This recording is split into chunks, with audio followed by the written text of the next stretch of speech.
สวัสดีทุกคนสบายดีเนาะทุกคนเนาะคือช่วงนี้ก็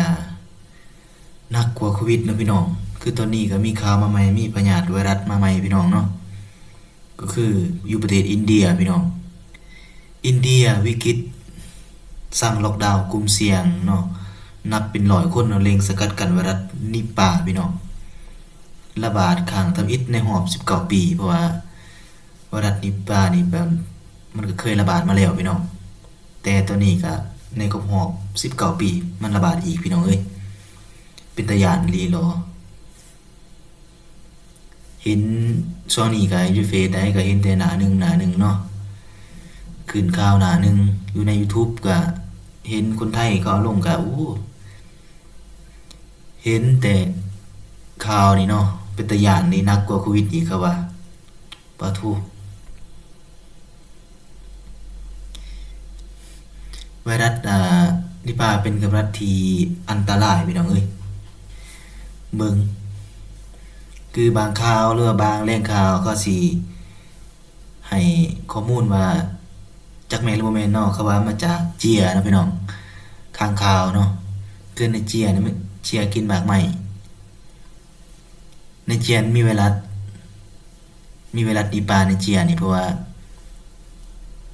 แบบเจียนี่มันกินหมากไหม้กินหมูสิเนาะในคนก็กินหมูบ่แม่นหมูกินหมากไหม้แล้วคนก็กินหมูบ่สุกจังซี่เนาะ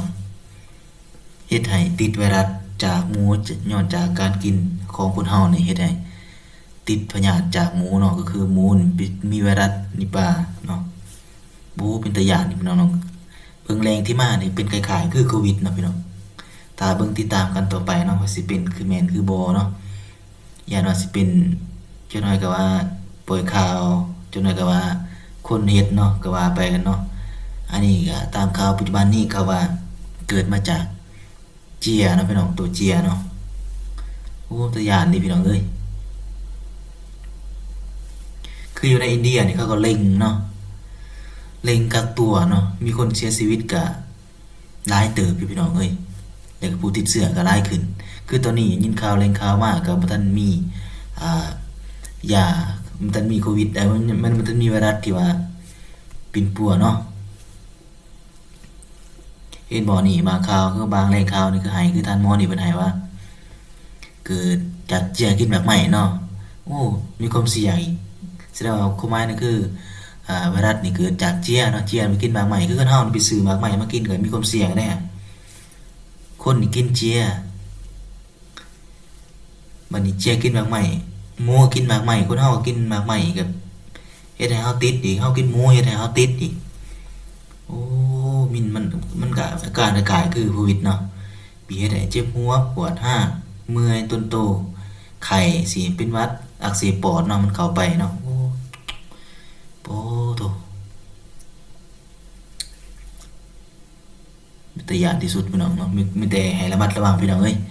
ให้กินสุกๆแล้วก็ไปใส่ก็ให้อัดหน้าอัดตาพี่น้องเอ้ยโอ้นี่คือการแพร่ระบาด ของไวรัสนิปาเนาะอันตรายถึงชีวิตเนี่ยเนาะเบิ่งนี่คือเจียนี่เหี่ยวยังติดน้ำลายก็ติดเลือดก็ติดโอ้เห็นบ่คือเจียนี่มันระบาดให้หมูกินมากไหมหมูก็ติดน้ำลายของมันนี่ไปเหี่ยวใส่หมากผักหมากหยังของเขาอีกอะโปโตกินหมากไหมก็ความเสี่ยงตอนนี้โอ้อันตรายเนาะเดี๋ยวนี้เนาะ มีแต่ติดตามกันพี่น้องเพราะว่าบ่ทันอธิบายปานใดบ่ทันให้ข้อมูลคักรายละเอียดเนาะเพราะว่ามันอันนี้เนาะแต่ละแหล่งข่าวมันก็สิให้บ่คือกันจักแม่นบ่แม่นเนาะเราก็ติดตามไปนำกันก่อนพี่น้องเอ้ยพี่น้องเอ้ยอาการของมันนี่ก็คล้ายๆคือโควิดเนาะปวดหัวนี่มีไข้สูงนี่แบบเดียวกันเลยวิธีการป้องกันคือปัจจุบันนี้วิธีการป้องกันนี่ก็ให้เฮ็ดคือป้องกันโควิดเนาะมันทำลายหอดสมองพุ่นเด้พี่น้องอักเสบสมองอักเสบต่อมสมองพุ่นหลายอย่างให้หนักกว่าโควิดอีกเอ้าจังได๋ก็